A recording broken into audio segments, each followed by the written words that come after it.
This meeting is being recorded.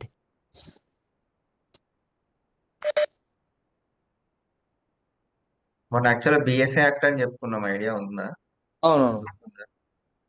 Okay, ఈ యాక్చువల్గా ఒక 5 చెప్పు.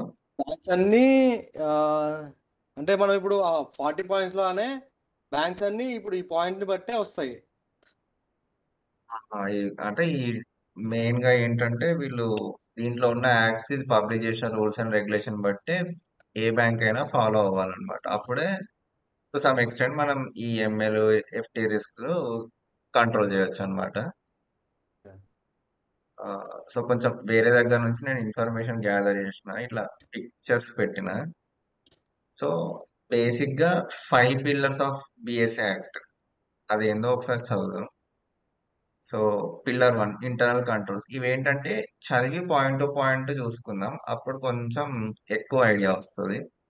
ఓకే. సో ఇంటర్నల్ కంట్రోల్స్ ఎట్లా అంటే the BSA requires to have clear rules in place as it's about handling money. These rules are called internal controls, meant to ensure that every transaction is properly approved, recorded, and reported. This helps the bank run securely and follow the law.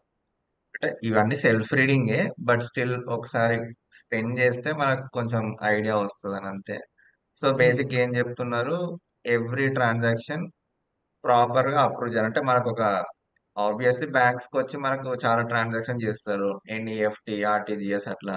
So ఏదైనా proper గా approve చేయాలి, record చేయాలి, report చేయాలి. అంటే report in the sense ఒకవేళ suspicious activity ఉంటే అది report చేయాలి అట్లా. ఓకే. సో అది ఇంటర్నల్ కంట్రోల్స్. సో అవే కదా ఇంటర్నల్ కంట్రోల్స్ అంటే ఆబ్వియస్లీ.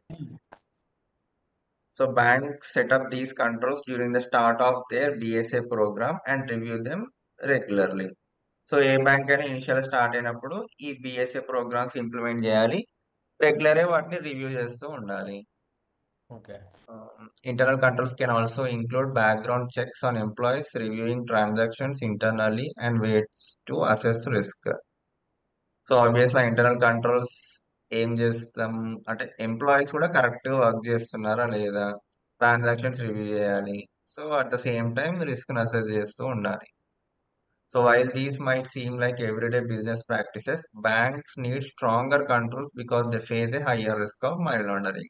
సో డైలీ చేసే ప్రాక్టీస్ అయినప్పటికీ కొత్త కంట్రోల్ అయితే ఉండాలి, బికాస్ మనీ లాండరింగ్ అనేది హయ్యర్ రిస్క్ కాబట్టి. సో కొన్ని ఇంటర్నల్ కంట్రోల్స్ అని మాట్లాడుతున్నాం, అవి ఎలా ఉండాలి అని అంటే, సో మనం ఇప్పుడు ఏదైతే కేవైసీ చెక్ చేస్తున్నామో అది ఒక కస్టమర్ ఐడెంటిఫికేషన్ ప్రోగ్రామ్, అదొకటి.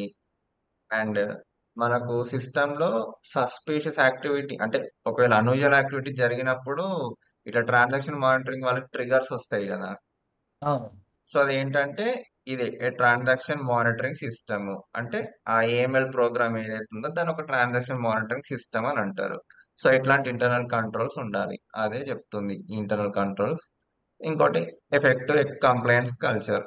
ఇక అది ఎట్లా అంటే ఆడిట్ జరగడము, internal audits, external audits. So ఇవన్నీ కరెక్ట్ గా జరగడం వల్ల సో ఈ ప్రాపర్ ఇంటర్నల్ కంట్రోల్స్ ఉంటేనే మనం మనీ లాండరింగ్ రిస్క్ ని కంట్రోల్ చేయొచ్చు. నెక్స్ట్ పిల్లర్ 2 ఏంటంటే ఒక డిజిగ్నేటెడ్ కంప్లైంట్స్ ఆఫీసర్ ఉండాలి, అది చెప్తున్నారు. అది ఎట్లా, review the bank current practices and create new ones if needed. So obviously currently ఉన్న ప్రాక్టీసెస్ చూడాలి, ఎట్ ద సేమ్ టైం ఒకవేళ అంటే ప్రీవియస్ లో చూసుకుంటే మనీ లాండరింగ్, ఇట్లా టెర్రరిస్ట్ ఫైనాన్సింగ్ లేదా different forms of predicate offences, ఇప్పుడు ఫ్రాడ్ జరుగుతున్నాయి, స్కామ్స్ జరుగుతున్నాయి. సో వాటికి తగ్గట్టుగా ఇంకేమైనా న్యూ ప్రాక్టీసెస్ ఉంటే అవి ఎప్పటికప్పుడు ఆ డిజిగ్నేటెడ్ కంప్లైంట్స్ ఆఫీసర్ ఎనేబుల్ చేస్తూ ఉండాలి. దట్ మీన్స్ రివైజ్ చేస్తూ ఉండాలి. Make sure these new practices fit all the latest BSA regulations. So okay, training everyone at the bank on the rules and any changes. So every అంటే ఎప్పటికప్పుడు training ఇస్తూ ఉండాలి, మనకు అప్పుడప్పుడు ట్రైనింగ్స్ తీసుకెళ్తా ఉంటారు కదా. సో అలా the complaints officer is like a BSA expert for the bank. They know the industry well and can answer any questions employees might have. Okay. So obviously ఒక ఏదైనా అంటున్నా. లేలే ఓకే ఓకే బీపీఎం లాగా అనుకున్నట్టే, అంటే మాకు బీపీఎంస్ ఉంటారు కదా, ZPM ప్రాసెస్ హెడ్ అలా. మేబీ మీకు ఇంటర్నల్ గా ఉండొచ్చు. సో ఈ కంప్లైంట్స్ ఆఫీసర్ అనేలా ఎలా ఉండాలంటే బిఎస్ఏ రూల్స్ అన్ని తెలిసి దాంట్లో ఒక ఎక్స్పర్ట్ లా ఉండాలన్నమాట. సో అప్పుడే ఒక బ్యాంక్ ని కరెక్ట్ వేలో రన్ చేయగలుగుతారు కదా. సో అందుకు next training and awareness. Being in financial institutions, everyone needs to be provided with proper training and awareness to maintain this pillar of BSA. These training sessions are not always the same for everyone. So అంతే, ఎందుకంటే ఒక లో level ఎంప్లాయీకి ఒక రకమైన training ఉంటుంది, higher officials కి ఇంకోలాగా training ఉంటుంది, managers కి ఒకలాగా ట్రైనింగ్ ఉంటుంది, అదే టెల్లర్స్ కి అయితే వాళ్ళ క్యాష్ రిలేటెడ్ ట్రైనింగ్స్ ఉంటాయి. సో ఎవరి డిజిగ్నేషన్ ఎవరి రోల్ తగ్గట్టు వాళ్ళకి ట్రైనింగ్స్ ఇవ్వాలన్నమాట, upgraded trainings. Okay. Independent reviews, ఇది లైక్ సేమ్ ఒక ఆడిట్ లాగా జరగాలి అని మొన్న అనుకున్నాం కదా. సో ఇది ఆల్రెడీ నాకు కొంచెం ఎక్కువే చెప్తున్నాం. ఆన్ సైడ్ ఆడిట్స్ అంటే ఇంటర్నల్ గా బ్యాంక్ ఎంప్లాయీస్ ఆడిట్ చేసుకుంటారు, ఈవెన్ ఎక్స్టర్నల్ కూడా ఆ స్పెసిఫిక్ కంట్రీ రెగ్యులేటర్ ఉంటారు కదా, లైక్ ఆర్బీఐ, వాళ్ళు కూడా ఇండిపెండెంట్ గా రివ్యూ చేయాలి. సో కస్టమర్ డ్యూ డిలిజెన్స్ అంటే నథింగ్ బట్ కేవైసీ. ఎలా అంటే ఇప్పుడు హై రిస్క్ కస్టమర్స్ ఒకలాగా, లో రిస్క్ కస్టమర్ ఒకలాగా కేవైసీ చేస్తాం కదా.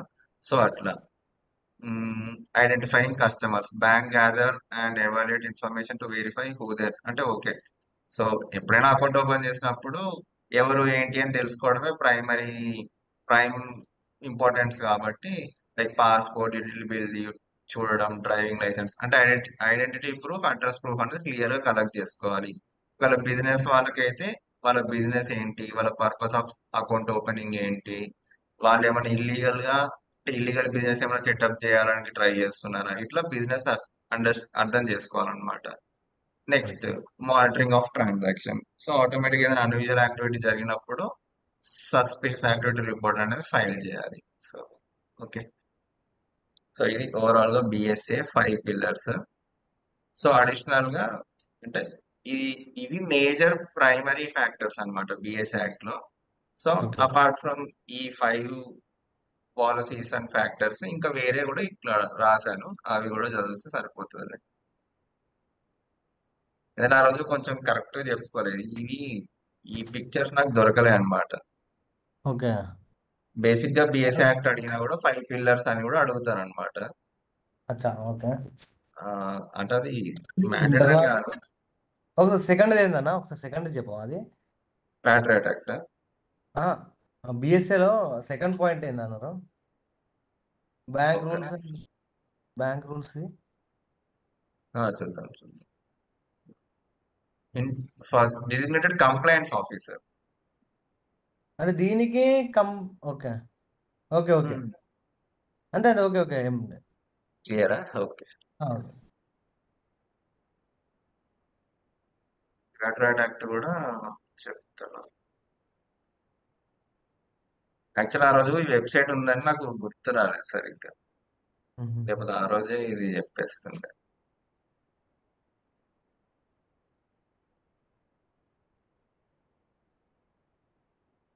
సో ఇది ఆల్రెడీ చెప్పుకున్నాం, ఇట్లా 2001 లో ట్విన్ టవర్ అటాక్ జరిగింది కదా, అప్పుడు ఇంప్లిమెంట్ చేసిన యాక్ట్ అన్నమాట. సో అంటే బిఎస్ఏ అయినా యుఎస్ఏ అయినా సేమ్, కొంచెం ఏంటంటే ఆ పర్టికులర్ ఇన్సిడెంట్స్ జరిగిన తర్వాత కొంచెం అప్గ్రేడ్ చేస్తున్నారు అనమాట. So to strengthen US measures to prevent, detect and prosecute international money laundering. ఇది okay. Subject to special scrutiny, foreign jurisdiction, foreign financial institution and class of international transactions or types of account that are susceptible to criminal abuse. అంటే basic గా ఈ focus అంతా అప్పుడు correspondent banking relationship అని ఒకటి ఉంది కదా. సో బేసిక్ గా ఫారెన్ ఫైనాన్షియల్ ఇన్స్టిట్యూషన్స్ యుఎస్ లో అకౌంట్స్ ఓపెన్ చేస్తారు కదా. సో వాటి వల్ల ఎక్కువ జరిగింది అనమాట. అంటే వాటి వల్ల మనీ రూట్ అవ్వడము, టెర్రరిస్టులకు ఫండింగ్ జరగడము, సో అటాక్ చేయడం అనేది జరిగింది. సో బేసిక్ గా వాళ్ళ ఫోకస్ అంతా foreign financial institutions, international transactions మీదనే ఫోకస్ ఉందన్నమాట. సో కొన్ని టైప్స్ ఆఫ్ అకౌంట్స్ ఉంటాయి అనమాట, payable through accounts, concentration accounts అని. అవి ఏంటంటే ఈ కరెస్పాండెంట్ బ్యాంకింగ్ రిలేషన్షిప్ లో ఇచ్చే ప్రోడక్ట్స్ అన్నమాట. సో అట్లాంటి అకౌంట్స్ ఏమైనా ఉన్నాయా, లైక్ క్రిమినల్ అబ్యూస్ చేయడానికి, అంటే ఫారెన్ ఫైనాన్షియల్ ఇన్స్టిట్యూషన్ యూజ్ చేసుకొని ఈ టెర్రరిస్ట్ ఫైనాన్సింగ్ చేయడానికి ఏమన్నా అలాంటి ప్రొడక్ట్స్ ఉన్నాయని డీప్ గా స్క్రూటినీ చేయమని చెప్తున్నారు. Okay. To report to require all appropriate elements of financial services industry to report. Okay, ఏదైనా సస్పిషియస్ యాక్టివిటీ ఉంటే రిపోర్ట్ చేయాలి. ప్లస్ యుఎస్ ఫైనాన్షియల్ సిస్టమ్ ని స్ట్రెంగ్తెన్ చేయాలి. ఎట్లా? కరప్ట్ అఫీషియల్స్ చేతిలోకి వెళ్లకుండా, ఇటు టెర్రరిస్ట్ ఫైనాన్సింగ్ అనేది జరగకుండా ఇంకా ఏమైనా స్ట్రాంగ్ మెజర్స్ ఉంటే తీసుకోవాలి అని చెప్తుంది. So okay. ఇక్కడ కొన్ని సెక్షన్స్ ఉన్నాయి, 311, 312, అలా 362, 59. ఇవి కొంచెం చూద్దాం. ఇంకా అంటే స్పెసిఫిక్ మెజర్స్ అన్నమాట. Okay. This section allows for identifying customers using correspondent bank account, including obtaining information comparable to information obtained on domestic customers and prohibiting or imposing conditions on the opening or maintaining in the US of correspondent or payable through accounts for a foreign banking institution. Okay. So basic గా domestic customers ఒక set of KYC ఇస్తారు. So అలాగే ఇందాక చెప్పా కదా, correspondent banking relationship అంటే ఒక bank అంటే ఒక ఫారెన్ బ్యాంక్ ఆ USA లో వెళ్ళి అకౌంట్ ఓపెన్ చేయడం కదా. ప్లస్ అవును. ఆ ఫారెన్ బ్యాంక్ యొక్క కస్టమర్స్ కి కూడా వీళ్ళు సేమ్ కొన్ని సెట్ ఆఫ్ సర్వీసెస్ ఇస్తారనమాట, దో బ్యాంక్ అకౌంట్ లేకపోయినా. సో అవును. అందుకే వాళ్ళ కేవైసీ అంటే ఆ అకౌంట్ ఏమంటారంటే పేయబుల్ త్రూ అకౌంట్స్ అని కూడా ఇందాక చెప్పినట్టు ఈ ప్రోడక్ట్ యూజ్ చేసుకొని వాళ్ళు ఫారెన్ ఇన్స్టిట్యూషన్ యొక్క కస్టమర్స్ యుఎస్ లో ట్రాన్సాక్షన్ చేస్తారు అనమాట. సో వాళ్ళ కేవైసీ అనేది కరెక్ట్ గా ఐడెంటిఫై చేయాలి. ఇది అదే this section allows for identifying customers using correspondent bank account. So ఎందుకనంటే యుఎస్ లో సిటిజన్స్ అకౌంట్ ఓపెన్ చేస్తే ఎలాంటి కేవైసీ ఉంటుందో వాళ్ళకి తెలుసు. ఎందుకంటే మన ఇండియాలో పాన్ ఆధార్ తీసుకుంటాం, అట్లనే యుఎస్ లో పాస్పోర్ట్ అని అట్లా తీసుకోవచ్చు. బట్ మనకి వేరే వేరే కంట్రీస్ లో ఏ కేవైసీ ఉందో తెలియదు కదా క్లియర్ గా. అవును. ఎందుకంటే ఇప్పుడు ఇండియాలో పాన్ ఆధార్ ఉన్నట్టు యుఎస్ వాళ్ళకి తెలియదు కదా కరెక్ట్. అవును. సో మన దగ్గర అది ఫేమస్. సో అట్లాగే ఒకవేళ ఫారెన్ ఇన్స్టిట్యూషన్స్ ఉంటే కరస్పాండెంట్ బ్యాంకింగ్ రిలేషన్షిప్ కావాలి అనుకున్న ఎవరికైనా కూడా వాళ్ళ యొక్క కస్టమర్స్ కేవైసీ కరెక్ట్ గా ఐడెంటిఫై చేయాలి అని చెప్తుంది అనమాట ఈ సెక్షన్ పర్టికులర్. ఎందుకు అని అంటే నీకు ఇందాక నుంచి చెప్పేది అదే, 2001 లో జరిగిన అటాక్ నుంచి కరస్పాండెంట్ బ్యాంక్స్ మీద ఫోకస్ ఎక్కువ పెరిగింది. సో అందుకే ఈ పేట్రియట్ యాక్ట్ ఎక్కువ కరస్పాండెంట్ బ్యాంక్ మీదే ఫోకస్. ఓకే. అంటే నీకు ప్యాట్రియాట్ యాక్ట్ అని గుర్తు రాగానే కరస్పాండెంట్ బ్యాంక్స్ అనే కాన్సెప్టే నీకు మైండ్ లోకి వెంటనే వచ్చేయాలన్నమాట. బట్ అప్పుడు కూడా ఉంది, మెజర్స్ అనేది ఎక్కువ తీసుకోవడము, ఎక్కువ పాలసీస్ డిజైన్ చేయడము, ఎక్కువ డ్యూ డిలిజెన్స్ చేయడం అనేది అది రిలేటెడ్ టు కరస్పాండెంట్ అకౌంట్స్ ఎక్కువ జరిగింది అనమాట 2001 నుంచి. ఓకే.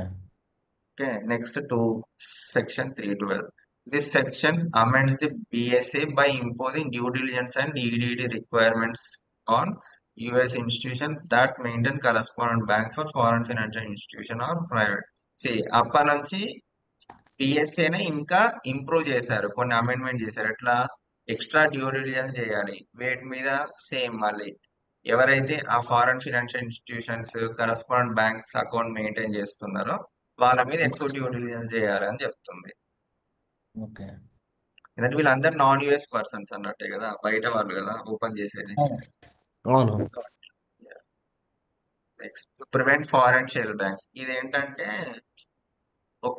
నీకు నార్మల్ షెల్ కంపెనీ అంటే ఐడియా ఉందా ఏమన్నా? లేదా ఇది తర్వాత చెప్తాను. షెల్ కంపెనీ అంటే జస్ట్ బ్రీఫ్ గా చెప్తా ఇప్పుడు. సో బేసిక్ గా ఇప్పుడు మన దగ్గరకు ఎవరైనా అకౌంట్ ఓపెన్ చేయడానికి వచ్చారు అనుకో, బేసిక్ గా మనకు వాళ్ళు సో అండ్ సో చిక్కడపల్లిలో జూబ్లీ హిల్స్ లోనో బిజినెస్ సెటప్ ఉండడము, డాక్యుమెంటేషన్ కరెక్ట్ చేయడము, ఈవెన్ మన ఫీల్డ్ వెరిఫికేషన్ చేసినా అక్కడ ఆపరేషన్స్ జరుగుతాయి కదా ఆ బిజినెస్ ఉంటే, ఏదైనా గ్రాసరీ షాప్ అన్నా ఫ్యాబ్రిక్స్ అమ్మడము, అలా ప్రతిదీ మనకు ఇన్ఫిజికల్ గా కనిపిస్తుంది. బట్ షెల్ కంపెనీ అంటే ఎట్లా ఉంటదంటే అవి ఓన్లీ పేపర్ పైనే ఉంటది అనమాట. అంటే so and so company register అయింది అని చెప్పి పేపర్ లో చూస్తే తెలుస్తుంది. బట్ వాటికి ఫిజికల్ అపియరెన్స్ ఉండదు, గూగుల్ మ్యాప్స్ లొకేషన్ ఉన్నా ఉండదు, ఎలాంటి ఆపరేషన్స్ కూడా జరగవు అనమాట అకౌంట్స్ లో. ఓన్లీ ట్రాన్సాక్షన్స్ మాత్రమే జరుగుతాయి. ట్రాన్సాక్షన్స్ డెబిట్ క్రెడిట్ అంటే బిజినెస్ రిలేటెడ్ ట్రాన్సాక్షన్స్ కూడా జరగవు చెప్పాలంటే. ఓకే. వాటికి ఎలాంటి అసెట్స్ ఉండవు.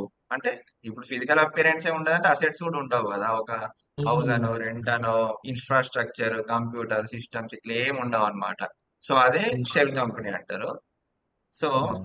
అప్పటి వరకు ఈ 2001 వరకు షెల్ బ్యాంక్స్ కూడా ఉండేవి అన్నమాట. అంటే ఆ బ్యాంక్స్ ఉన్నవి అంటే పేపర్ లోనే ఉంటది తప్ప ఆ ఫిజికల్ అపియరెన్స్ ఉండవు. అలాంటివి చేసేవాళ్ళు. అంటే అలాంటి వాటికి కూడా ఎందుకంటే షెల్ బ్యాంక్ అయినా కూడా ఒక బ్యాంక్, అది కూడా ఒక ఫినాన్షియల్ ఇన్స్టిట్యూషన్. సో ఓ, అలాంటి షెల్ బ్యాంక్స్ కి, షెల్ బ్రోకర్ డీలర్స్ కి అకౌంట్స్ ఓపెన్ చేయొద్దు అని చెప్పి స్ట్రిక్ట్ గైడ్ లైన్స్ అన్నమాట. ఓకే. సో అది 313 సెక్షన్. ఓకే. ఇది cooperative efforts to deter money laundering.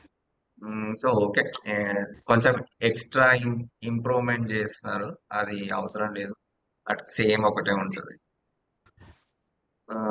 Bank records related to anti money laundering programmes. ఇది అయినా సేమ్, ఇప్పుడు సేమ్ యుఎస్ ఇన్స్టిట్యూషన్స్ ఏవైతే రికార్డ్ కీపింగ్ అనేది ఒకటి ఉందో, అంటే మన దగ్గర 5 years వరకు ప్రిజర్వ్ చేయాలి కదా records. So at the same ఆ కరెస్పాండెంట్ బ్యాంక్స్ కూడా వాళ్ళ యొక్క ట్రాన్సాక్షనల్ రికార్డ్స్ అన్ని మెయింటైన్ చేయాలి. ప్లస్ ఇప్పుడు ఫారెన్ బ్యాంక్స్ అని అంటే యుఎస్ లో ఆ ఫారెన్ బ్యాంక్ వచ్చి అకౌంట్ ఓపెన్ చేసింది కదా. సో యుఎస్ లో ఉన్న అకౌంట్స్ కరెస్పాండెంట్ బ్యాంకింగ్ సర్వీస్ ఇచ్చినందుకు ఆ కరెస్పాండెంట్ బ్యాంకింగ్ రిలేషన్షిప్ మెయింటైన్ చేస్తున్న బ్యాంక్ యొక్క ట్రాన్సాక్షన్స్ అన్ని వీళ్ళు ప్రిజర్వ్ చేయాలి. దానికోసం ఇన్ కేస్ కావాలంటే ఒక థర్డ్ పార్టీ ఏజెంట్ ని కూడా వీళ్ళు అంటే ఏమంటారు ఆన్ బోర్డ్ చేసుకొని వాళ్ళ త్రూ అయినా అట్లీస్ట్ ఆ రికార్డ్స్ మెయింటైన్ చేయాలన్నమాట. ఎగ్జాంపుల్ ఎట్లా అంటే ఇప్పుడు మన బ్యాంక్ ఓచర్స్ అన్ని కొంత థర్డ్ పార్టీ వాళ్ళే మెయింటైన్ చేస్తారు, ప్రతిదీ బ్యాంకే చేయదన్నమాట. ఒక 1 month కో 2 months కో వచ్చేసి బండిల్స్ తీసుకెళ్తారు కదా మన బ్రాంచ్ కి వచ్చి. అవునవును, అర్థమైంది. సేమ్ అట్లా ఎవరైనా ఏజెంట్ నన్నా మీరు ప్లేస్ చేసి రిక్రూట్ చేసేసుకొని వాళ్ళ సర్వీస్ ప్రొవైడ్ అంటే ఆ సర్వీస్ తీసుకొని అన్న అట్లీస్ట్ ట్రాన్సాక్షన్స్ రికార్డ్స్ అనేవి మెయింటైన్ చేయాలని చెప్తుంది అనమాట ఈ యాక్ట్. అంతా ఒక దగ్గర పెడుతుంది. ఓకే, ఐడియా ఉంది. ఇన్ కేస్ ఎప్పుడైనా కావాలనుకుంటే మనం రిఫర్ చేసుకోవచ్చు కదా, రిఫర్ బ్యాక్ చేయొచ్చు కదా. Okay. allows the concentration accounts at financial institutions, allows the Secretary of Treasury to issue regulations governing maintenance of concentration accounts by financial institutions to ensure such accounts are not used to obscure the identity of customer who is the director or beneficial owner of the funds being moved through the account. So concentration accounts అంటే ఎట్లా అంటే మనకు వేరే bank checks మన దగ్గర deposit చేస్తారు కదా. అవును. ఇప్పుడు డిఫరెంట్ బ్యాంక్ అకౌంట్స్ నుంచి bank customers bank accounts deposit చేస్తారు చెక్స్. అవన్నీ ఫైనల్ గా మనకు ఒక అకౌంట్ లో పూల్ అయిన తర్వాత మన దాంట్లో ఉన్న ఏ కస్టమర్ కంటే ఆ కస్టమర్ కి ఫండ్ ట్రాన్స్ఫర్ చేస్తారు కదా. అవును. సో పూల్ అయ్యే అకౌంట్ ని కాన్సన్ట్రేషన్ అకౌంట్ అంటారు అనమాట. ఓకే. ఇప్పుడు సో ఇప్పుడు ఆర్టీజీఎస్ కి ఒక పూల్ అకౌంట్ ఉంటుంది. ఆ పూల్ అకౌంట్ లో కొట్టేదానికి అది కూడా ఒక కాన్సన్ట్రేషన్ అకౌంట్. సేమ్ అది కూడా కాన్సన్ట్రేషన్ అకౌంట్ అనమాట. ఓకే. సో అట్లాంటి ట్రాన్సాక్షన్ జరిగినప్పుడు ఆ కాన్సన్ట్రేషన్ అకౌంట్ నుంచి మళ్ళీ ఎవరెవరికి వెళ్ళాలో వెళ్తూ ఉంటాయి కదా ఎండ్ ఆఫ్ ది డే లో. అవును. సెటిల్మెంట్ అంటాం కదా. సో అట్లా ఎవరికి వెళ్తున్నాయో వాళ్ళ ట్రాన్సాక్షన్ హిస్టరీ వాళ్ళ డీటెయిల్స్ కూడా స్టోర్ చేయాలి అని చెప్తున్నారు ఈ okay. Section. Verification of identification prescribes regulations establishing minimum standards for financial institutions and their customers regarding the identity of customer that shall apply with the opening of an account at the financial institution. ఏమో just account open చేసినప్పుడు identity verify చేయాలని చెప్తున్నారు. Amendments relating to reporting of suspicious activity. So ultimate గా ఏదైనా అనూజన్ activity జరిగినప్పుడు report చేయాలి, sir file చేయాలి. Okay. require anti-money laundering programs, require financial institution to establish AML program, independent testing, audit, ongoing employee. ఇవన్నీ same BSA act regulations. So అదొకే. Reporting of suspicious activity by security brokers and dealers investment company study. So ఇది బేసిక్ ఎట్లా ఉంటదంటే banks అనే కాదు, security brokers అంటే ఇప్పుడు మన దగ్గర మ్యూచువల్ ఫండ్ ఇండస్ట్రీ ఉంది కదా. అవును. సో ఈవెన్ వాళ్ళైనా కూడా సెక్యూరిటీ బ్రోకర్స్ అంటే ఓన్లీ మ్యూచువల్ ఫండ్ ఇండస్ట్రీ కాదు, ఇప్పుడు రకరకాల బ్రోకర్స్ కూడా ఉంటారు కదా మనకు, జెరోదా అని ఇట్లా. సో అవునవును. ఇలాంటి సెక్యూరిటీ బ్రోకర్స్ కూడా ఏమైనా సస్పిషియస్ యాక్టివిటీ వాళ్ళు ఇన్ కేస్ చూస్తే ఆబ్వియస్లీ రిపోర్ట్ చేయాలి అని చెప్తుంది ఈ act okay. Section. Reporting of suspicious activity by underground banking system. This amends the BSA definition of money transmitter to ensure that informal underground banking system are defined as financial institution and are the subject to BSA. ఈ underground banking system ఏంటో నాకు కూడా తెలియదు. సరే, okay. ఇది ఒకసారి తెలుసుకుందాం తర్వాతకి. Section 359. Establishment of highly secure network. Requires FinCEN to establish a highly secure network to facilitate and improve communication between FinCEN and financial institutions to enable financial institutions to file BSA reports electronically and permit FinCEN to provide financial institutions with alerts. So FinCEN అంటే ఆ USA వాళ్ళ FIU, financial intelligence unit. Okay. Okay. So ఈ reports అంటే bank secrecy act related మనం suspicious active reports file చేయాలి కదా. వీళ్ళ reports electronical గా ఫైల్ చేయాలంటే బేసిక్ గా ఫైల్ చేసి ఒక పేపర్ టు పేపర్ ఏం ట్రాన్స్ఫర్ చేయరు. అల్టిమేట్ గా ఏ బ్యాంక్ అయినా కూడా వీళ్ళ ఫిన్సెన్ యొక్క సార్ పేజ్ ఉంటది కదా, ఒక లింక్ యూఆర్ఎల్, అది యాక్సెస్ చేయడానికి ఆబ్వియస్లీ వాళ్ళకు పర్మిషన్ ఉంటుంది అనమాట. In case suspicious activity report చేయాలనుకుంటే ఎలక్ట్రానికల్లీ రిపోర్ట్ చేయొచ్చు అని చెప్తున్నారు. ప్లస్ ఆ ఫిన్సెన్ అండ్ డిఫరెంట్ ఫినాన్షియల్ ఇన్స్టిట్యూషన్స్ కూడా కోఆపరేట్ చేసుకోవాలి. ఎందుకంటే ఇప్పుడు మన customer axis bank customer Kotak bank తో ట్రాన్సాక్షన్ చేస్తే ఇప్పుడు నాకు సస్పిషియస్ యాక్టివిటీ అని అనిపించి నేను మన ఇండియా ఎఫ్ఐకి రిపోర్ట్ చేశా. So at the same time Kotak bank వాళ్ళు కూడా ఆ పర్టికులర్ కస్టమర్ యొక్క డీటెయిల్స్ ఇస్తేనే మనం ఆబ్వియస్లీ ఆ కోఆపరేషన్ ఉంటేనే మనం అది బ్రేక్ డౌన్ చేయగలుగుతాం కదా యాక్టివిటీని. అవును. అవును. సో అందుకే ఎఫ్ఐఓకి ఆ ఉన్న కంట్రీలో ఫినాన్షియల్ ఇంటెలిజెన్స్ మధ్య కోఆపరేషన్ ఉండాలి అని చెప్తుంది. సో ఇది బిఎస్ అండ్ ప్యాట్రియాట్ యాక్ట్. కొన్ని గ్లోబల్ బాడీస్ ఉన్నాయి. నీకు ఇందాక అంటే మొన్నటి వరకు కూడా శాంక్షన్స్ అని చెప్పా కదా కొన్ని. అవును. శాంక్షన్స్. శాంక్షన్ కంట్రీస్ ఒక ఇండివిజువల్ మీద శాంక్షన్ ఇంపోజ్ చేయొచ్చు, సెక్టార్ గానీ గ్రూప్ గానీ కంట్రీ పైన గానీ. సో బేసిక్ గా మేజర్ శాంక్షన్ బాడీ అంటే ఒఫాక్ అంటారు. ఇది US department of treasury handle చేస్తుంది ఈ బాడీని, office of foreign assets control. Okay. So basic గా దీని గోల్ ఏంటంటే ఇంతే, ఎక్కడైనా ఎవరైనా ఫినాన్షియల్ క్రైమ్ చేశారో అని నోటీస్ చేస్తే శాంక్షన్స్ ఇంపోజ్ చేయడం. అచ్చా, ఈ జస్ట్ డిపార్ట్మెంట్ ఈ డిపార్ట్మెంట్ వాళ్ళే ఇష్యూ చేస్తారా? అంటే ఇప్పుడు ఇండియాలో మనీ లాండరింగ్ యాక్ట్ అంటే పిఎంఎల్ఏ ఉంది, prevention of money laundering act. అది సేమ్ మనీ లాండరింగ్ క్రైమ్స్ అన్ని చూసుకుంటది. ఇన్ కేస్ ఎవరైనా ఇండియాలో సో అండ్ సో క్రైమ్ చేశారు అని అంటే వాళ్ళ పైన శాంక్షన్స్ ఇంపోజ్ చేస్తుంది. సో వన్స్ ఇంపోజ్ అయిన తర్వాత నెక్స్ట్ డే ఎప్పుడైనా అకౌంట్ ఓపెన్ చేయడానికి ఆ కస్టమర్ వస్తే, ఆ ఇండివిజువల్ వస్తే మనకు స్క్రీనింగ్ చేస్తారు అని చెప్పా కదా, screening, negative news, sanction, PEP అని. సో అవును. ఆటోమేటిక్ గా ఆ డీటెయిల్స్ ఇచ్చినప్పుడు మనకు పలానా ఇండివిజువల్ పైన శాంక్షన్స్ ఇంపోజ్ అయ్యి ఉంది బై పిఎంఎల్ఏ అని తెలుస్తుంది అనమాట. ఓకే. పిఎం సో అందుకే ఒకసారి మళ్ళీ చెప్పాను ఇండియాది. PMLA, prevention of money laundering act 2002.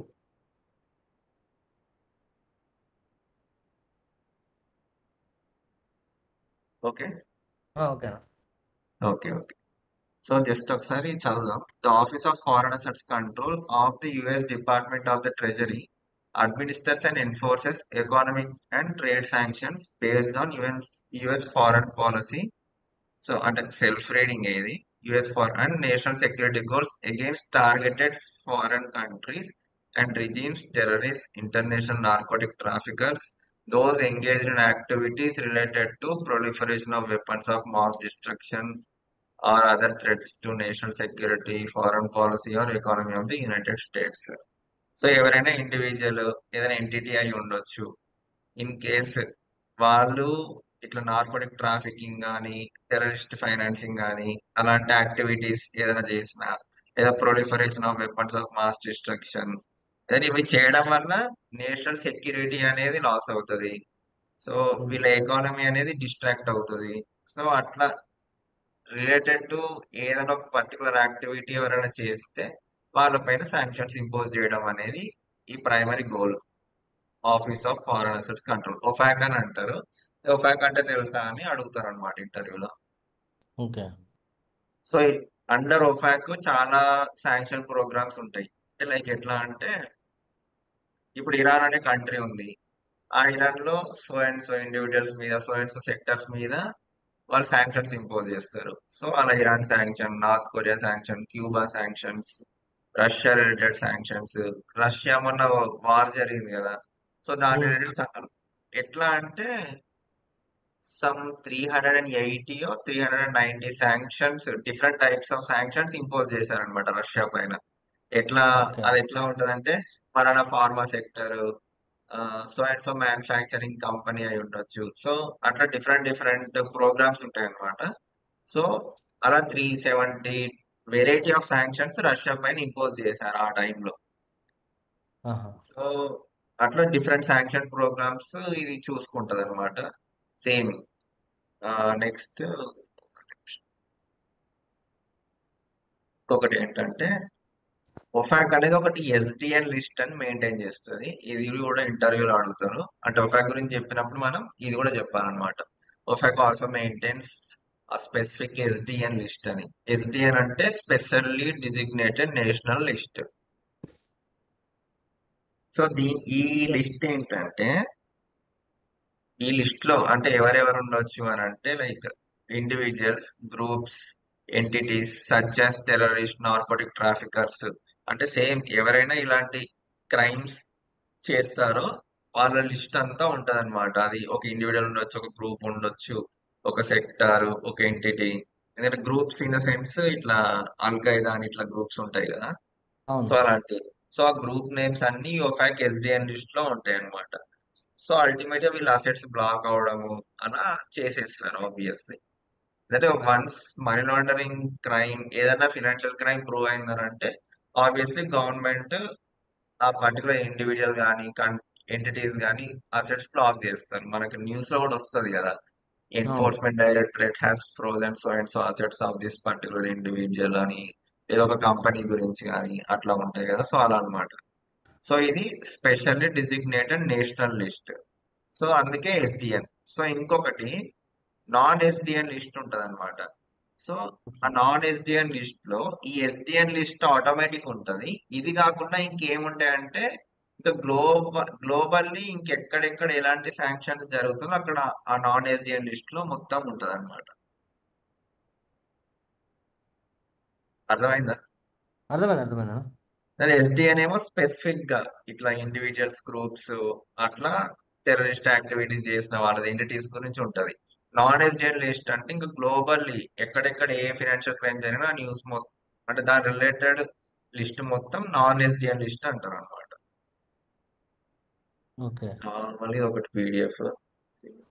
ఇప్పుడు ఎస్డిఎన్ లిస్ట్ అన్నా కదా, ఇంత పెద్ద లిస్ట్ ఉందన్నమాట ఎస్డిఎన్ లిస్ట్.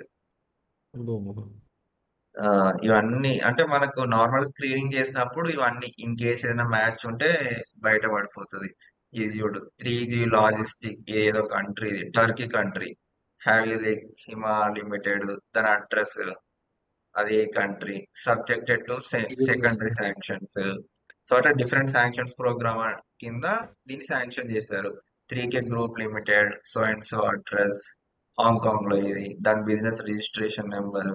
సో అట్లా ఈ లిస్ట్ ఇంత పెద్ద ఉంటుంది. దీంట్లో ఇండివిజువల్స్, ఎంటిటీస్, గ్రూప్స్, సెక్టార్స్ అలా డిఫరెంట్ డిఫరెంట్ నేమ్స్ ఉంటాయి అన్నమాట. ఓకే. అట్లా. సో ఇది special designated national list. Overall non SDN list అని కూడా ఉంటుంది. అది ఉందా? ఇక్కడ ఉంది.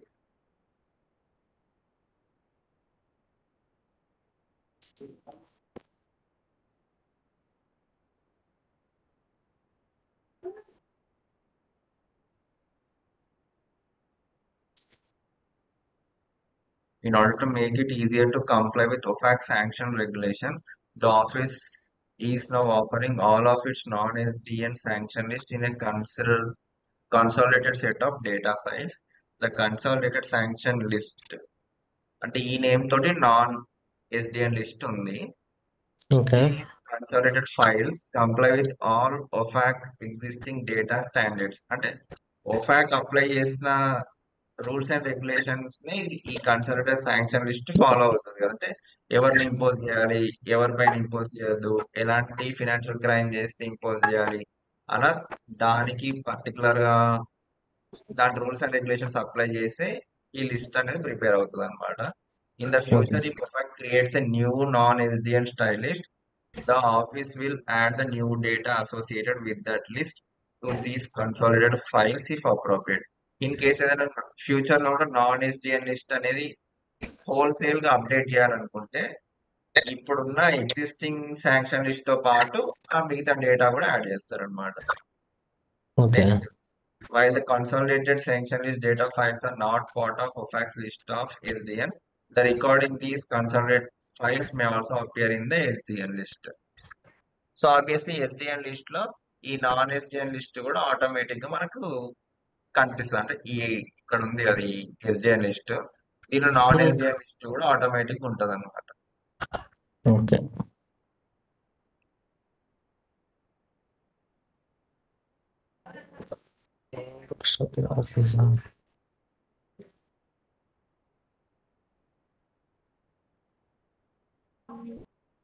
ఈ చిన్న ఏంటంటే ఒకటి సెక్టోరల్ శాంక్షన్స్ ఐడెంటిఫికేషన్ అని ఉంటది అనమాట. ఓకే బేసిక్ గా ఎస్డిఎన్ ఏమో ఓవరాల్ గా మనకి ఎక్కడెక్కడ శాంక్షన్స్ ఎవరెవరి పైన ఏ కంట్రీ అయినా ఉండొచ్చు అలా ఎస్డిఎన్ లిస్ట్ లో ఉంటారన్నమాట. ఈ సెక్టోరల్ శాంక్షన్ ఐడెంటిఫికేషన్ లిస్ట్ ఏంటంటే స్పెసిఫిక్ గా రష్యాకి ఉక్రెయిన్ కి వార్ జరిగింది కదా, అది ఎప్పుడు అవును స్టార్ట్ అయిందంటే నాకు గుర్తుండి 2007 లో స్టార్ట్ అయింది రష్యాకి ఉక్రెయిన్ కి. బేసిక్ గా ఓకే వార్ దేనికి, ఆ ఉక్రెయిన్ లో ఉన్న క్రీమియా రీజియన్ ని రష్యా వాళ్ళు ఆక్యుపై చేయడానికి చూస్తారన్నమాట. అదే కదా జరుగుతున్న వార్. అవును ఆ వార్ కి రిలేటెడ్ ఆబ్వియస్లీ రష్యాలో ఉన్న మిలిటెంట్స్ కూడా సపోర్ట్ చేస్తున్నారు కదా. So voice పోతుందన్నా. వాయిస్ లో అయిందా? ఓకే ఓకే ఇప్పుడు ఓకే సో ఇప్పుడు ఆ రష్యా ఉక్రెయిన్ వార్ జరుగుతుంది కాబట్టి రష్యా నుంచి ఆబ్వియస్లీ మిలిటెంట్ సపోర్ట్ కూడా ఉంది కదా వీళ్ళకి. సో ఆ మిలిటెంట్స్ ఎవరైతే ఉన్నారో, ఆర్మీ అఫీషియల్స్ ఎవరైతే ఉన్నారో వాళ్ళ లిస్ట్ ప్లస్ ఇప్పుడు ఆ వార్ జరగాలి అనుకుంటే ఏదైనా ఒక సర్టెన్ కంపెనీ నుంచి వీళ్ళకు మిసైల్స్ కానీ ఇలాంటి సప్లై అవ్వాలి కదా. అవును సో అలా సప్లై చేసే వాళ్ళ ఎంటిటీస్ కానీ ఇండివిజువల్స్ లిస్ట్ అలా ఓవరాల్ గా particular Russia Ukraine war related list ఒకటి ఉందన్నమాట. అదే సెక్టోరియల్ శాంక్షన్స్ ఐడెంటిఫికేషన్ లిస్ట్. దీంట్లో ఓన్లీ రష్యా ఉక్రెయిన్ ఇండివిజువల్స్ మాత్రమే ఉంటారన్నమాట.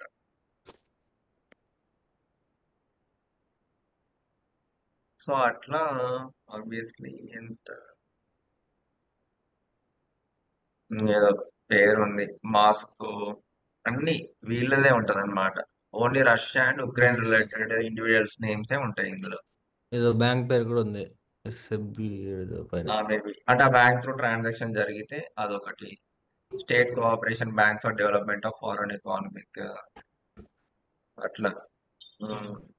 సో ఇది ఒక అంటే బేసిక్ ఇది ఎప్పుడు నేను ఇంటర్వ్యూలో అడగడం చూడలేదు ఇక. బట్ ఏంటంటే ఏదో తెలుసుకున్నప్పుడు అట్లా కనిపించింది అనమాట, అందుకే చెప్తున్నా. Sectoral sanctions identification SSI list. Only ఏమన్నా ఓన్లీ అది దీనికోసమే రష్యా రష్యా గురించి అది. సేమ్ అవునవును. ఇంకా మిగతా వేరే డీటెయిల్స్ కూడా ఉండవు అనమాట దాంట్లో. Limit mention